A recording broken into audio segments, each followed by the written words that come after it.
Time to talk some basketball now here on the Pig Trail Show. And as always, like we do, we join our Kevin McPherson. And Kevin, the first and foremost thing let's talk about, it happened at the beginning of the week. You and I talked about it then on Monday. Chris Crutchfield, the associate head coach at Arkansas, taking the head coaching job at East Central University. Yeah, and this creates the first opening for Musselman since he assembled his staff just over a year ago after he took the Arkansas job. Crutchfield came from Oklahoma. He was the associate head coach for the Sooners. He was in that program for, I think it was 8 years before he came to Arkansas and spent his season. So he goes back to the state of Oklahoma, will be the head coach at Division II East Central University in Ada. And two of his sons will be playing for him there. So it was a big opportunity for him to not only coach his sons, but to get into head coaching on the at a four-year school. His only previous head coaching experience in college was over 20 years ago when he was the head coach at Tyler JUCO, a two-year school. So this is a positive move for Crutchfield. And, of course, when Musselman sells the next coach to replace him, he'll say, look, we get guys head coaching jobs. And so, you know, it could be a win-win for both sides of this as Crutchfield moves on. From one Monday to the next, a big one coming up tomorrow as student athletes allowed back on campus and into facilities for voluntary workouts. I know these basketball guys have been shooting in gyms wherever they can, but I know they're happy to be back here, especially inside the Performance Center. Yeah, you know, this is really, if you want to think of it this way, this is the beginning of the 2020-21 season for Arkansas. Last season ended abruptly. We all know that. Arkansas played in the last SEC game that was played against Vanderbilt in the late game on that first round on March 11th in the SEC tournament. That ended things, so the season abruptly ended for everybody due to the coronavirus pandemic. And so now we're seeing a little bit of a delayed start. Normally the players would come back Memorial Day weekend. That was just 2 weeks ago, so not a lot of time lost there. You're going to have sophomores, juniors, and seniors expected in to begin voluntary workouts. This is really the standard procedure in terms of coming back, and things are quote unquote they're voluntary, but the players always get back to go through, and it'll be strength and conditioning initially. What's different now, there'll be a lot of precautions that'll be part of the guidelines and requirements. They're going to do COVID-19 testing.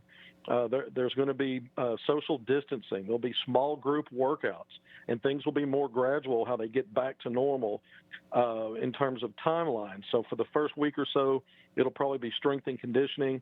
I think they'll phase into some small groups working in the Performance Center on basketball stuff. And then you'll see the freshmen come in. Arkansas's got 4 in that top 5 nationally ranked class coming in on June 29th. So about 3 weeks later, you're going to kind of see them phase things in. Now, we've heard of some schools around the country, specifically Alabama, Arkansas State, have had players already testing positive for COVID-19. So we may see adjustments made in terms of how they handle this. But the goal ultimately is for schools to determine, based on how things go in the initial going, how are they going to phase in the full contact competitive workouts? That's yet to be determined. But good news for Arkansas is they are getting players back on campus. You've got 9 veterans coming in, expected to be in and starting by tomorrow. Yeah, absolutely, Kevin. And I think what's important is continuing to get those guidelines down, because basketball, very different sport than football, where you're passing this ball around to a lot more people than who could be touching a football during those kind of voluntary workouts. You mentioned the returners. Now, there isn't anyone who won't be able to get back by tomorrow, correct? Yeah, we're going to keep an eye on that because, things can be fluid and change on that. I know that some guys are already there. I've seen Vance Jackson on social media, the grad transfer from New Mexico. He's already in Fayetteville. But you look at a guy like Isaiah Joe, who's still in the NBA draft pool. He's in Fayetteville. He's going to be part of this return of the veteran players. And so until he makes a decision one way or the other to either stay in the draft or come out, he's got he can go out as late as August 3rd on that decision, but he's going to be part of the team function. You've got Desi Seals, a veteran. He'll be a junior, averaged double figures for Arkansas last year. You've got Ethan Henderson and Reggie Chaney, both that have 2 years experience playing at Arkansas in the SEC. You've got guys that sat out last year, 1 year in Musselman's system. Connor Vanover, the Little Rock native, 7'3" stretch 5, is going to bring some unique skills to the floor when he was a Razorback. J.D. Notae, who was a scorer at Jacksonville and has had good reports coming out of practices. You've got Bebe, a 6'8", 6'9" forward who transferred from Stetson. So you've got some guys that have been in the program. You've got Vance Jackson, who I mentioned. You've got Jalen Tate, the senior grad transfer from Northern Kentucky. So you've got 9 veterans that are expected to be on hand this week.